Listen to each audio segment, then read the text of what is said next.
determined to drain the swamp in Little Rock. It's Conduit News Radio with Paul Harrell.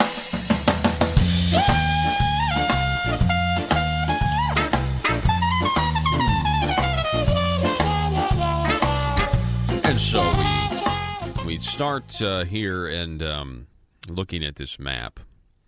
The Democrat Party, they needed 23. They needed 23, and they got 28.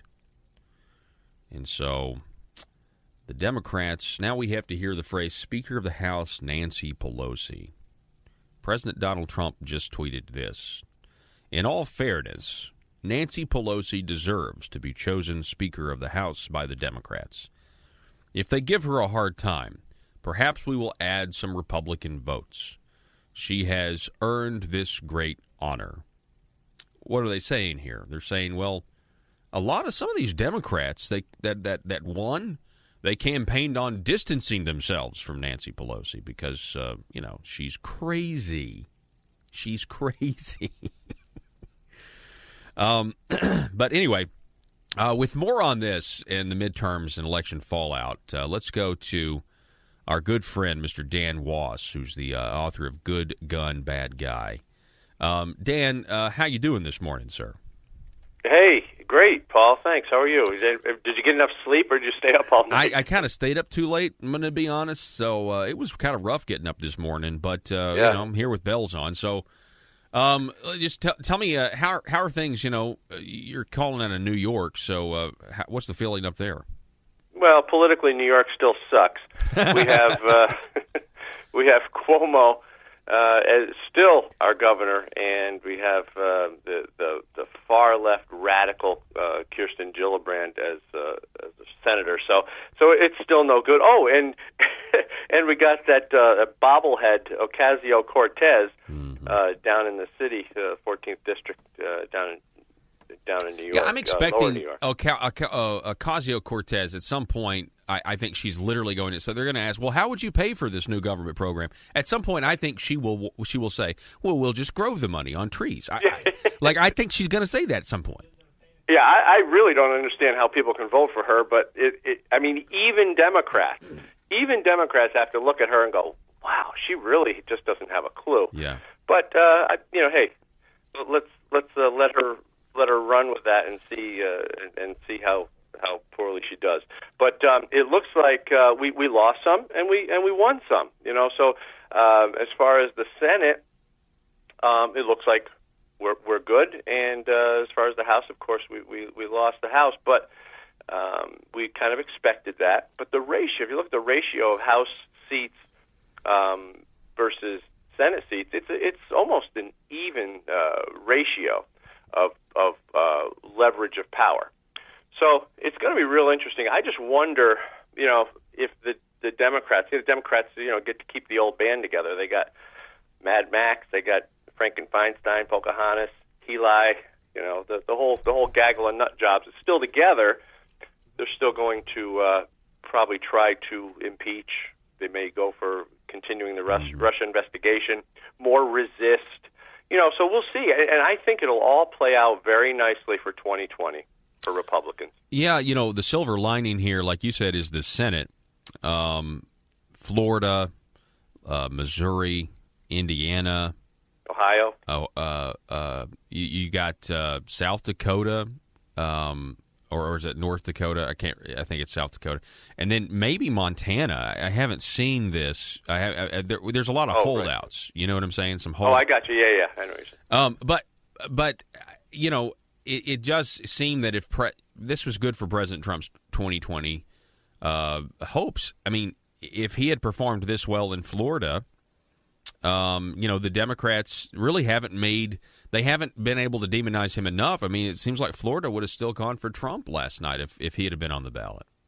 Yeah, it did seem like that. I was really happy to see that. And, Ted Cruz held on in Texas against, what did they say, almost $70 million in campaign money that O'Rourke had. So I was proud and happy to see Ted Cruz hang on there. I think overall we did pretty well, and we should be proud. And, typically we would lose the president's party would lose a heck of a lot more than what we lost. Previous presidents have lost, twice and triple as much as we lost this term. So President Trump, the Trump effect is a real thing, and it's really powerful for Republicans. Wow. We have, just real quick, this is from the Gateway Pundit, and I read this earlier, about how historic it is that the Senate worked out the way it did in a midterm. The House did what it traditionally does when you have a president in power and his in the White House. The House typically flips, but this is it says here, thanks to President Trump, Republicans picked up 4 new Senate seats on Tuesday: Florida, Missouri, Indiana, North Dakota. Arizona, Montana, and Nevada are still being decided. By the end of the night, President Trump will gain at least 1 Senate seat, as well as many as 5 new GOP senators. This is historic, and President Trump was eager to tell the nation about his success. He's having a press conference, Dan, at 10:30 this morning. It's 10:30 Central, 11:30 your time, where you are. And he is saying that he's going to be about how successful last night was, which is going to drive the media absolutely crazy because they're out there saying this was a huge win for Democrats. But let me ask you this: do you consider what happened in the House with the Democrats taking control? They needed 23 votes, they got 28. Do you consider that a blue wave? Oh, absolutely not. How a blue wave? I would have thought a blue wave would have been, a massive number of seats and the Senate. That's the way that it seemed like they were hoping for. No, it didn't. This is actually a lot. They actually gained a lot less than historically would have happened. Typically, like I said, the president's party usually loses 2 or 3 times as much as we lost. So no, I think we did actually very well. And their blue wave, as they say, their blue wave got stopped by a big red wall. Mm-hmm. What's the that's a great the wall is certainly an appropriate choice of words there. What do you think happens moving forward? I mean, there are some that are already saying on the right that as Speaker of the House, Nancy Pelosi is a gift to Republicans. What do you think? Well, yeah, like I said before, it's that whole group of nut jobs that are still going to be voicing their opinions and doing their same old resist, and the same old vitriol that they're used to doing. So I think it's going to be great because it's going to further, attract Republican voters to the polls when it comes time to vote in 2020. So I think it's going to be great. I say let them continue their childish, crazy behavior for another 2 years. President Trump's a smart man. He's going to use strategy, and he's going to get the things done that he wants. At least I think he's going to try like hell. And let them continue their behavior because it's only going to help us. I wonder, I'm trying to figure out what this is going to do to the economy, because a lot of people are wondering, okay, so this means no new major tax changes. I mean, we do know that. Like, there's not going to be any new tax structure. They're not going to lower. The House is not going to lower taxes, and the Senate's not going to raise taxes. And so, the tax rate is what it is for now.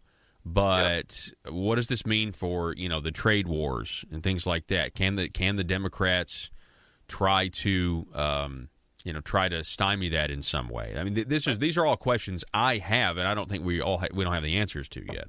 Right, because we're not in that. I'm not sure. I wonder if they resist too much. I wonder if President Trump is going to pull out his phone and his pen like Obama did, and he may have to, on things here and there. And I guess that would be okay. But as far as the economy, I would think that people would look forward a couple years and expect a second term for President Trump, knowing that when he did retake office, that the economy would grow.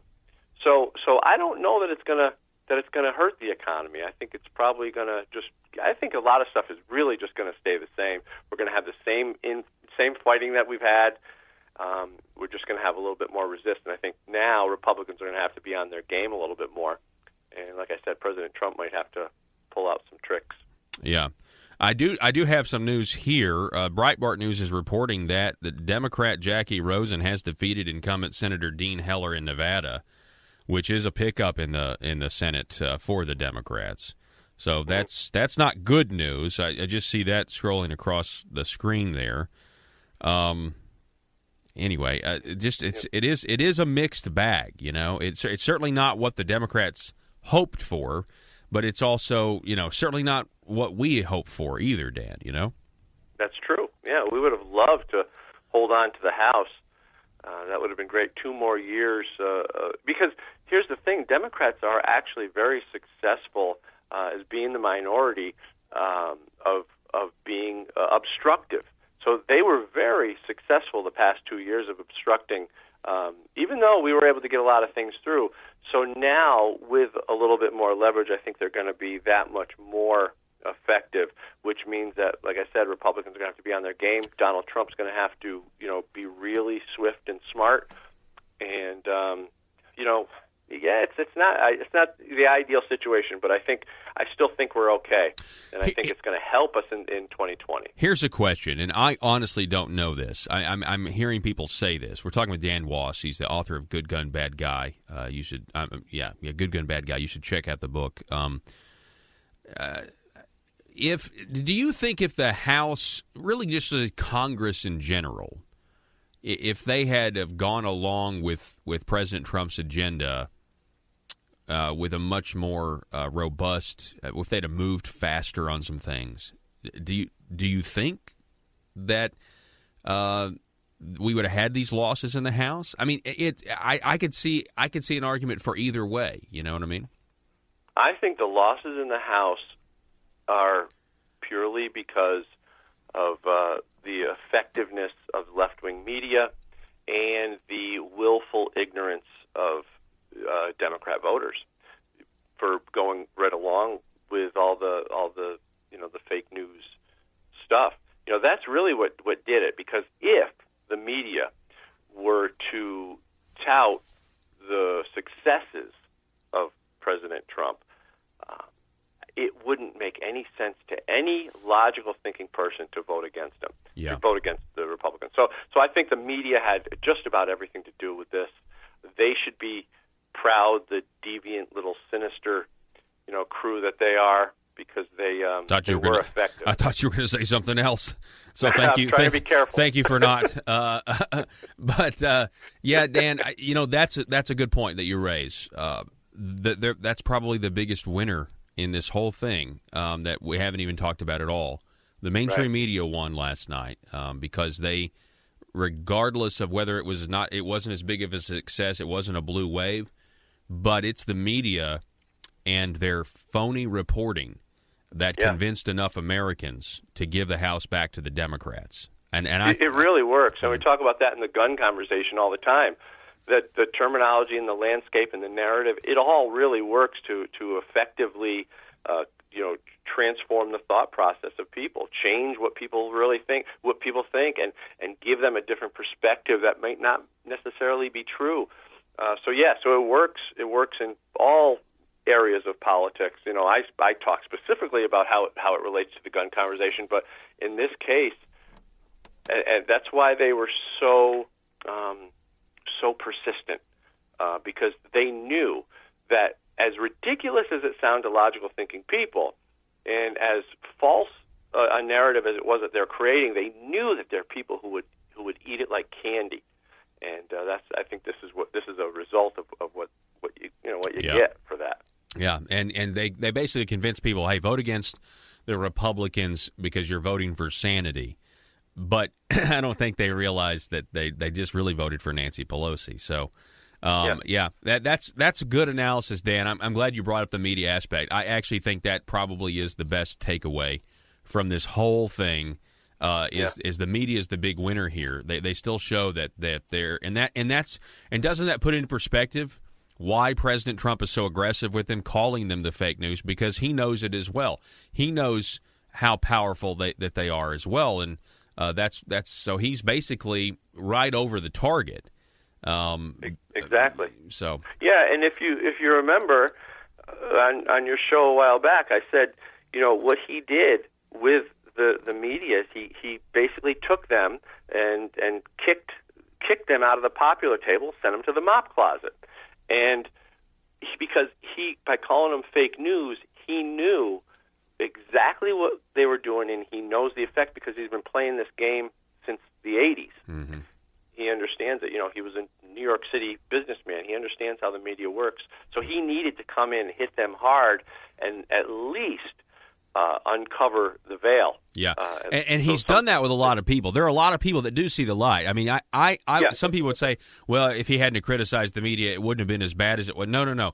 If he hadn't have been doing what he's doing, if he hadn't have gone to these states, if he hadn't have had these rallies, if he hadn't called them fake news, then the media would still be in the shadows, acting like they're objective when they're not, and they would be. So he has actually opened a lot more people's eyes than people realize. This is just kind of a snapshot this morning of where we are as a country. We're divided, but we still have the Supreme Court, the presidency, and the Senate, and so that's the silver lining, I guess.